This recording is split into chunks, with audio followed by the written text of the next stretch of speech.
সব তার কেটে দিচ্ছে আমাদের এখানে, সব তার কাটাকাটি চলছে।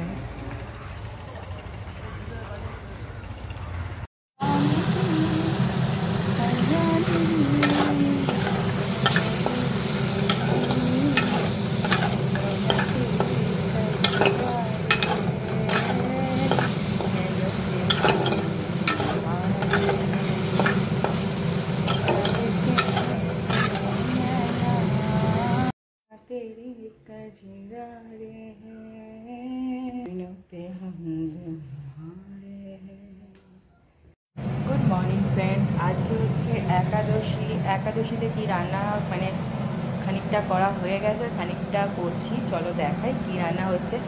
আমি দেখো এক কানে করেছি আর এক কানে খুলে গেছে। হাঁড়িতে ভাত আছে, নিচে গরম ভাত, আর ওপরে আছে দাঁড়াও দেখায়, ওপরে হচ্ছে কালকেকার রাত্রিবেলা একটু ভাত করেছিলাম রিক খাবে বলে, তাই দেখো বেশি হয়ে গেছে পান্তা, এটা তো দুপুরবেলা আমি খেয়ে নেব।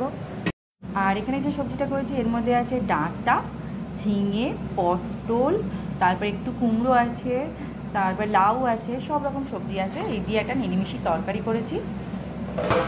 আর আমরা সবজিটাই বেশি খাই, মাছ মাংস ডিমের থেকে সবজিটাই আমাদের বাড়িতে বেশি হয়।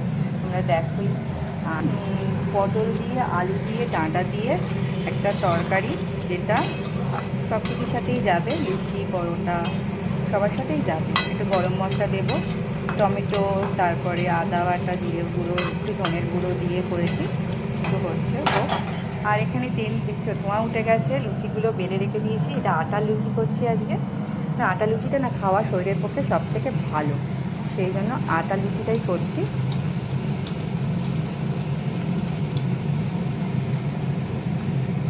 লুচিটা নামিয়ে রাখলাম, তো মানে আগুন বেশি তাপ হয়ে গেছে, ঝটপট বেলে রেখেছিলাম, তো তোমাদের সাথে বক বক করছিলাম, লেগে যদি না যায় বাবা, গেলেই মুশকিল। আর তেলটা এরকম ছাড়িয়ে নেবে সব সময়।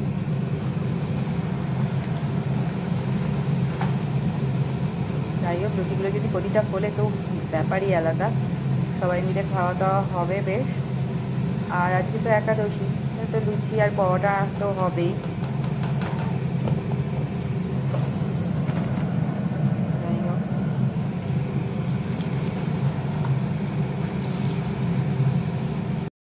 পটলের তরকারিটা লাস্টে গরম মশলা ছড়িয়ে নামিয়ে নিলাম। এই যে এরকম দেখতে হয়েছে পটলের তরকারিটা। এটা কিন্তু ভাত, রুটি আর পরোটা, লুচি সবার সাথে কিন্তু যায়, তাই না?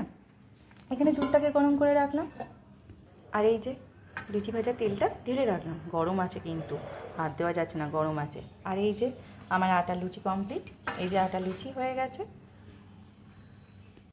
এই যে এখানে একটুখানি বিটের তরকারি করলাম, বিটগুলো এনেছে, সে করা হচ্ছিল না, তো ভাবলাম যে আজকে বিটের তরকারিটাও করি, তার সাথে বিটের তরকারি হলে। আর এই যে তরকারি তো রয়েছে, শুধু পড়েছে, তারপরে দুপুরে খাওয়ার বাসনটা আছে। যাই হোক, আজকের দিনটা তো এইভাবেই চলতেই থাকবে। তোমাদের বাড়িতে কী রান্না হয়েছে চলো। আর কানেরটা হারিয়ে গেছে মনে হচ্ছে, খুঁজতে হবে। বাই।